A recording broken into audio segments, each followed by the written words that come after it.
तो Jai Hind to all of you. I welcome you all on Abhipedia defence YouTube channel. और आज की वीडियो बहुत ही स्पेशल है। स्पेशल इसीलिए है क्योंकि हमारे साथ है असिस्टेंट कमांडेंट रवि कुमार। इनका जो है ऑलमोस्ट 2 साल का एक्सपीरियंस है सशस्त्र सीमा बल के अंदर एज एन असिस्टेंट कमांडेंट। तो असिस्टेंट कमांडेंट के क्या रोल्स होते हैं, क्या अपॉर्चुनिटीज उनको मिलती हैं, क्या एडवेंचर करने को मिलते हैं, क्या रिस्पॉन्सिबिलिटीज है, फैसिलिटीज, एवरीथिंग हम लोग अच्छे से समझेंगे। और जो रियलिटी में होता है, जो ग्राउंड में होता है एक्सपीरियंस, और जो हमें देखने को मिलता है उसमें क्या डिफरेंस है, वो सारी चीजें हमें सर एक स्टेप बाय स्टेप चीजें हमें बताएंगे। सो आई वॉज वेरी होपफुल कि सर आए और हमारे को एक रियल इंसाइट दे, क्योंकि स्टूडेंट का अभी इंटरव्यू होने वाला है। 6 दिसंबर से स्टूडेंट्स जो है अपना इंटरव्यू देने वाले हैं यूपीएससी में। So it would be a very एक मोटिवेशनल और साथ ही साथ एक डीप इंसाइट इनको फौज की मिलेगी। तो ये इंपॉर्टेंट है उन स्टूडेंट्स के लिए, और आगे जो स्टूडेंट्स है फिजिकल मेडिकल वाले, उनके लिए भी बहुत इंपॉर्टेंट है। और अल्टीमेटली जो स्टूडेंट्स है जो 2022 की तैयारी कर रहे हैं, उनके लिए भी एक फुल ऑफ जोश वाला लेक्चर या स्पीच जो है सर से हम लोग सुनेंगे। सो आई वेलकम यू सर। कैसे हैं आप? ठीक, मैं थैंक यू, बहुत अच्छा हूँ। सबसे पहले सभी को जय हिंद। और मेरा नाम है रवि कुमार। मैं यूपीएससी 2018 में रैंक 124 थी मेरी, और मुझे एसएसबी मिला था, सशस्त्र सीमा बल। तो 2020 जनवरी से फरवरी 2021 तक मैंने बेसिक कोर्स किया भोपाल में 1 साल। सर उसके बाद सर मैंने commando. Sorry sorry to interrupt you, but मैं स्टूडेंट्स को बता सर, देता हूँ एक्चुअली। जहाँ पे सर्व कर रहे हैं रवि सर, वहां पे आपको पता है कि ऐसे एरियाज होते हैं जहाँ पे इंटरनेट कनेक्टिविटी शहरों जैसी नहीं होती है जहाँ पे हम लोग बात कर रहे हैं, है ना? तो इसीलिए जी जी। अब व्हाट इज मोर इम्पोर्टेंट है स्टूडेंट्स के लिए, आपके लिए है कंटेंट और रियल इंसाइट। तो जितना भी कोशिश आप यू हैव टू मैनेज कि रवि सर जो चीज कह रहे हैं उनको ध्यान से सुनिए। इंटरनेट का ज्यादा परवाह मत मारिए, बस नॉलेज गेन करने की कोशिश कीजिएगा इस सेशन के अंदर। हाँ जी सर, बोलिए। थैंक यू, बियर करने के लिए थैंक यू। क्योंकि जैसा कि मैं बताया ही था मैं पहले कि नेटवर्क का थोड़ा इश्यूज है। तो वही मैं बता रहा था कि मैंने कमांडो कोर्स किया उसके बाद, जो कि काफ़ी अच्छा एक्सपीरियंस रहा CIJW स्कूल ग्वालदम में। और उसके बाद मैं जून से as an assistant commandant posted हूँ एंटी नक्सल ऑपरेशंस में।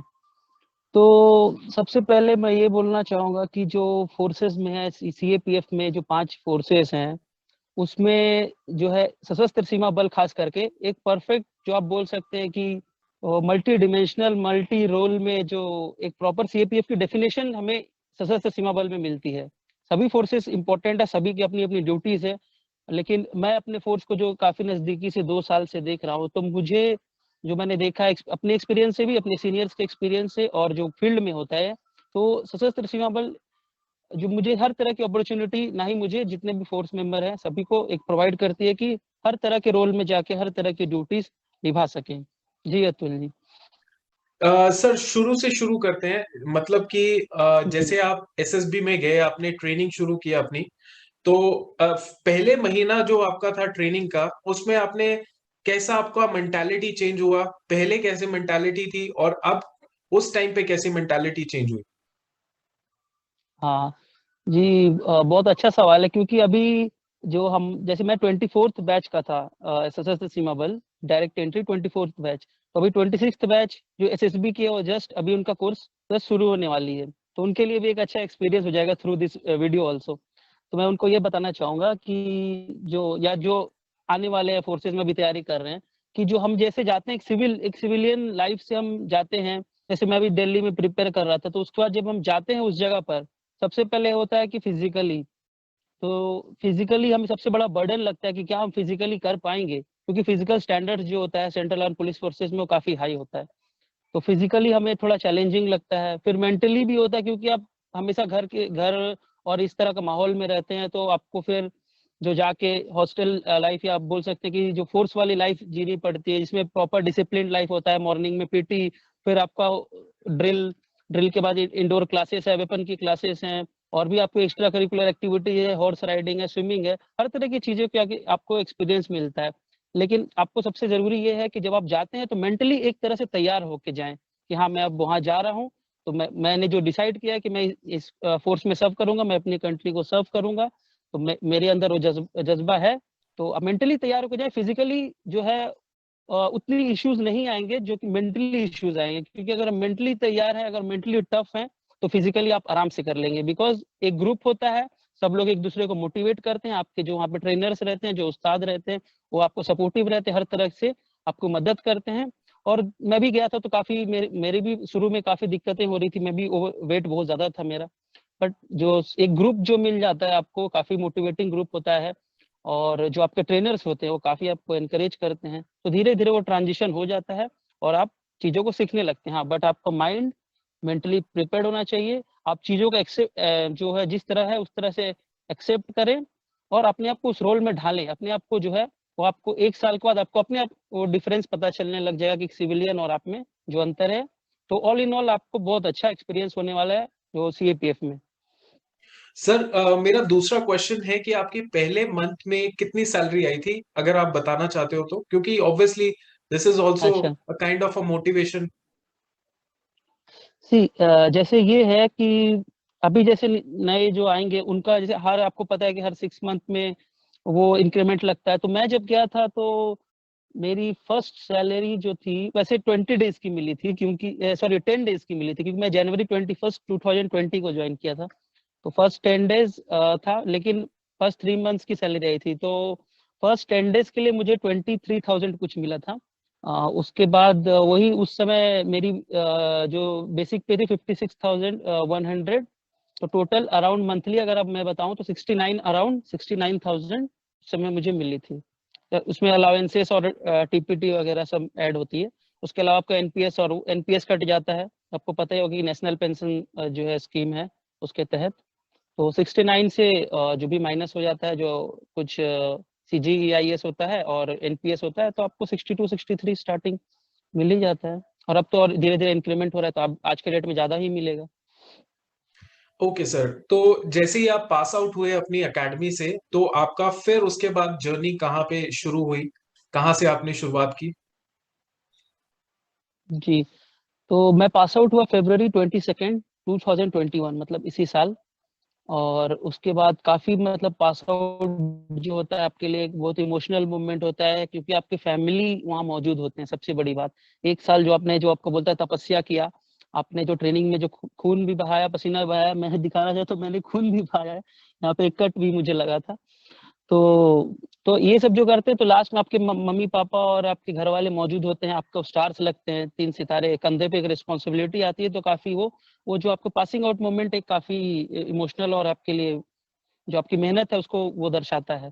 तो उसके बाद मैं पासिंग आउट होने के बाद हमें फिर सीधा अभी जो भेज दिया गया था CIJW school Gwaldam, counter insurgency and jungle warfare school Gwaldam, जो कि काफी पुराना और एक वेल एस्टेब्लिश्ड इंस्टीट्यूट है, जो कि गुरिल्ला वारफेयर और आपको जंगल वारफेयर, इस तरह की जो टैक्टिक्स है, काउंटर इंसर्जेंसी, ये सारी तरह में मतलब आपको वेल इक्विप्ड सोल्जर बनाने के लिए वो जो है सालों से करती आ रही है। तो यहाँ पे हमने 2.5 से 3 महीने का जो है वो जो कमांडो का कोर्स किया। और उसके बाद हम जब कमांडो कोर्स करने के बाद मुझे पोस्टिंग मिली, उसके बाद मुझे उसके बाद से मैं जो एंटी नक्सल ऑपरेशन ड्यूटीज में अभी पोस्टेड हूँ। सर मुझे थोड़ा सा एकेडमी में चलते हैं, एकेडमी का एक्सपीरियंस देखते हैं कि कभी ऐसा कोई इंसिडेंट आया जिसमें लगा कि अब तो बहुत हो गया, मतलब ये तो मेंटली फिजिकली बहुत टॉर्चरस लग रही है। कोई ऐसी एक्सरसाइज या ऐसा रूटीन आपका था जिसमें लगा कि अब तो ये एक्सट्रीम हो गया है, नाउ दिस इज एंड? बिल्कुल, बिल्कुल, बिल्कुल, बहुत अच्छा क्वेश्चन है ये। और मैं आने वाले जो अभी जो मेरे छोटे भाई हैं जो एसएसबी में भी आए हैं और अलग फोर्सेस में भी जो जा रहे हैं, उन सबको भी ये सलाह दूंगा और बोलूंगा कि जो ऐसे सिचुएशंस एक बार नहीं, आपके पास 100 बार आएंगे, और कभी कभी लगातार आते रहेंगे हर दिन।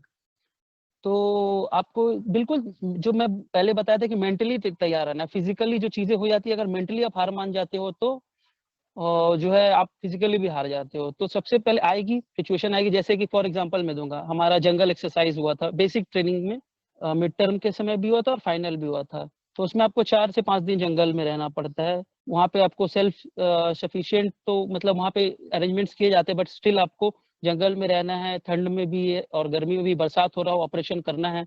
तो आपको वो एक्सपोजर दिया जाता है। आने वाले दिनों में चैलेंजेस चैलेंजेस जो आएंगे आप उसके लिए कितना तैयार हो। तो बिल्कुल इसमें घबराना नहीं है, और इसमें ऐसा नहीं कि ये चैलेंज है तो हम वहाँ पे टूट जाएंगे, हमें लगेगा, लेकिन वहाँ पे आपके साथ आप खुद भी उतने मोटिवेटेड हो रहोगे, और जो कुछ साथी आपके होंगे जो बिल्कुल मोटिवेटेड रहेंगे, और उस लोगों को, वैसे लोगों को ना आप कोशिश करें अपने सर्कल में इंक्लूड करें जो मोटिवेटेड रहे हैं हमेशा। कुछ लोग डिमोटिवेट रहेंगे, बोलेंगे अरे क्या चल रहा है यार, इतना थका दिए, परेशान कर रहे हैं, ये कर रहे हैं, बट नहीं, वो आपको तैयार किया जा रहा है। मैंने भी इसको बाद में समझा कि क्यों हमें इस तरह की ट्रेनिंग दी जाती थी। इवन मैं कमांडो कोर्स में जो है वो बेसिक से भी ज्यादा उसमें जो है टफ और जंगल एक्सरसाइज 4 दिन का, बिल्कुल सेल्फ, आपको खुद पकाना खाना सब कुछ। जब आप 4 दिन कंप्लीट कर लोगे तो अपने आप को देखोगे वापस आके, तो बोलोगे हाँ मैंने कुछ अचीव किया है। तो ऐसी सिचुएशन एक बार दो बार नहीं, बहुत बार आपको आएंगी, और उस समय बस मेंटली आपको तैयार रहना है कि नहीं मैं कर लूंगा, बस ये मोमेंट है, ये पार हो जाएगा, बस ये it is going to pass, it is going to pass, I can do it. Small small groups बनाए, और अपने आपस में जो ग्रुप्स होता है आप उनको मोटिवेट करते हुए, 16 किलोमीटर रन होता है जैसे, तो शुरू वाले में तो आप कंप्लीट भी नहीं कर पाओगे, कई लोग जाएंगे तो 16 किलोमीटर रन विथ पिट्ठू एंड राइफल जो होता है वो कंप्लीट करना ही मुश्किल हो जाता है। लेकिन वो जो ग्रुप होगा, आप एक दूसरे को मोटिवेट करते रहेंगे तो काफी मजा आएगा, फिर आप चैलेंज करने लगेंगे एक दूसरे को, and that becomes very interesting, and वो निकल जाता है। तो इसमें कुछ घबराने की बात नहीं है, मेरे से पहले कितने बैचेस गए, मैं आया हूँ, अब फिर आप आ रहे हो, तो कुछ इसमें घबराने की बात नहीं है, और बिल्कुल बहुत अच्छा एक्सपीरियंस मिलेगा आपको। सर बेसिक ट्रेनिंग में ऐसे कौन से ग्रूलिंग रूटीन होते थे, जैसे मान लीजिए ऐसा कोई रूटीन है जिसमें 3 बजे सुबह उठ गए और रात को 12 बजे सोने को मिल रहा है, कोई ऐसा कोई बेसिक ट्रेनिंग में आप रूटीन बताइए।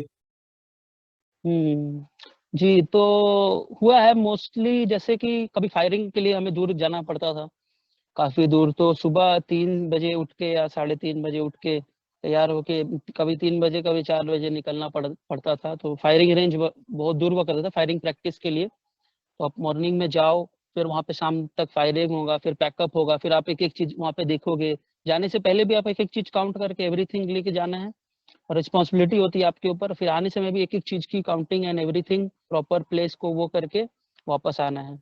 तो वो जाने से आने सुबह 3 बजे से जाके आपको रात को 1 12 या 1 भी बज जाता था लौटने से, फिर अगले दिन 3 बजे जाना है। तो दैट वाज चैलेंजिंग, क्योंकि एक दिन अगर होता है तो दैट इज बियरेबल, बट दूसरे दिन फिर से, तीसरा दिन, ऐसे 2 या 3 दिन लगातार होने के बाद आदमी के वो असर करने लगता है, मतलब it takes a toll on your body.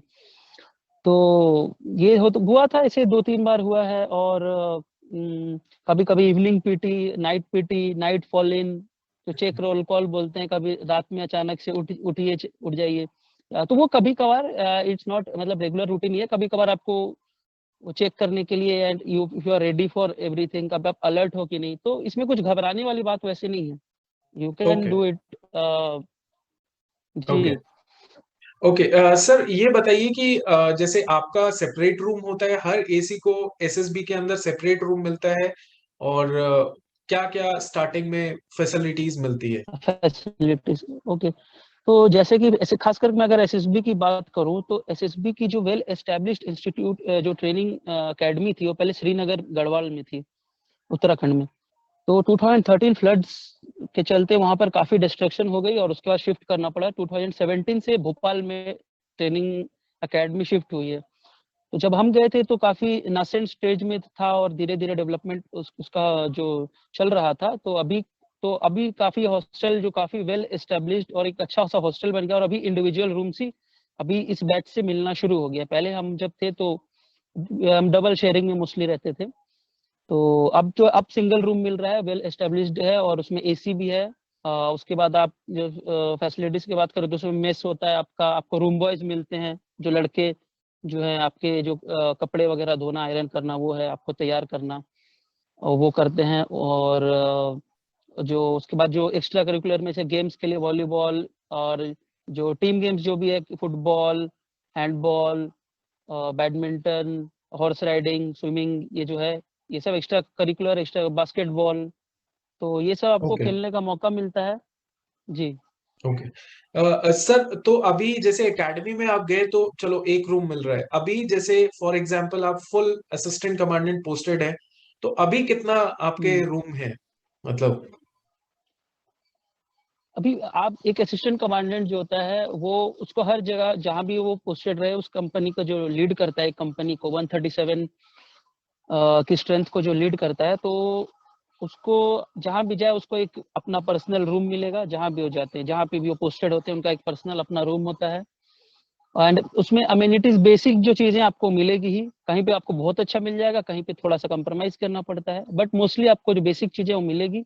आपका एक अपना पर्सनल जो होता है वाटर कैरियर होता है, जो आपकी देखभाल करना, आपका जो खाना पीना चाय और सब कुछ वो जो है वो देख रेख करता है।